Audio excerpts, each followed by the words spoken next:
Flip flop হলো logic gate দিয়ে তৈরি এক ধরনের ডিজিটাল বর্তনী, যা এক বিট তথ্য ধারণ করতে পারে।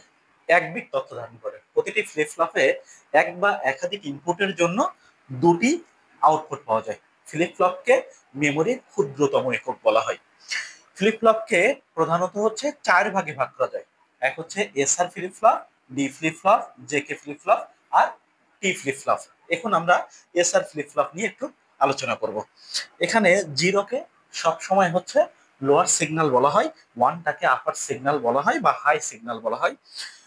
এখানে সেটকে সবসময় ওয়ান হিসেবে নির্দেশ করা হয়, মানে আপার সিগন্যাল। রিসেটকে সবসময় জিরো, মানে লোয়ার সিগন্যাল হিসেবে রিপ্রেজেন্টেশন করা হয়। আমরা একটু সত্য সারণীটা দেখি। এস এর মান যখন জিরো, আর এর মান যখন জিরো, তখন এটা আউটপুট হবে হচ্ছে নো চার্জ। এস এর মান জিরো, আর এর মান অন, এটা সবসময় রিসেট বা লোয়ার সিগন্যাল অবস্থায় থাকবে, অর্থাৎ জিরো অবস্থায় থাকবে। এস এর মান ওয়ান, আর এর মান জিরো, ইকুয়াল টু হচ্ছে ওয়ান, এটা সেট অবস্থায় বা আপার সিগন্যাল অবস্থায় থাকবে।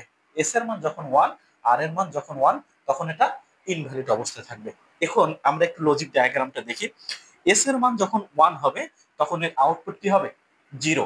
যখন প্রথম ন্যান্ড গেটের আউটপুট আমরা জিরো পাচ্ছি, দ্বিতীয় ন্যান্ড গেটের জন্য এই আউটপুটটা এর জন্য ইনপুট হিসেবে ব্যবহৃত হবে। তাহলে জিরো আর রিসেটের অবস্থায় এখানে এর ইনপুটও কি জিরো অবস্থায়, তাহলে জিরো ন্যান্ড গেটের মধ্য দিয়ে পাস করলে এটা ওয়ান হবে।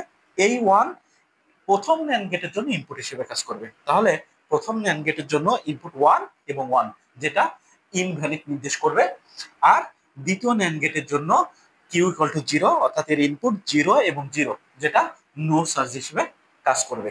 ধন্যবাদ সবাইকে।